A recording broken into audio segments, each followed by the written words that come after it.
कुछ मकान सिर्फ इसलिए खाली नहीं होते कि लोग छोड़ के चले जाते हैं, बल्कि इसलिए कि उनके अंदर कुछ लौट आता है। एक जंगल के बीच घाघरा गांव के करीब एक हवेली है।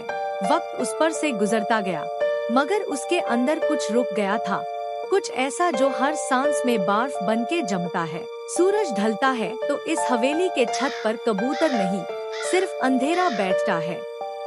दीवारें आधी जली हुई, गेट जंजीरों में झकूलता हुआ और जमीन पे पड़े सूख गए पट्टे, सब कुछ किसी इंतजार में है। एक दिन एक फोटोग्राफर आया, वायरल रील्स बनाने वाला, मगर जब उसने कदम रखा इस गेट के अंदर, कुछ चीज उसके साथ अंदर चली गई थी। हवेली के अंदर हवा रुकी हुई थी, हर कोना धूल और जालियों से भरा, लेकिन एक चीज चमक रही थी।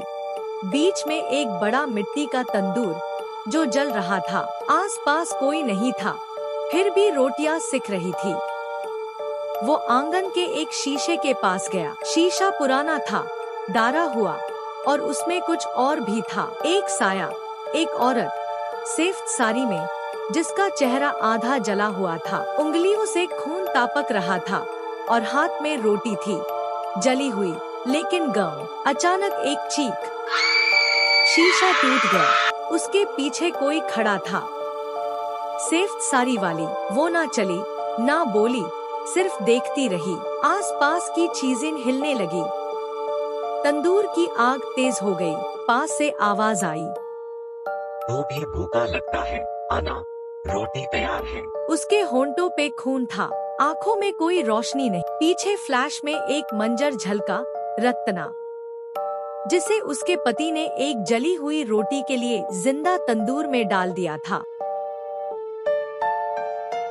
वो चिल्लाई थी और उसकी चीख आज भी तंदूर में गूंजती है। कहते हैं हर थर्सडे रात 2:33 बजे उस तंदूर में रोटी नहीं, किसी का चेहरा सेका जाता है। आखिरी सीन में एक आदमी तंदूर के सामने बैठा था, उसके हाथ कांप रहे थे।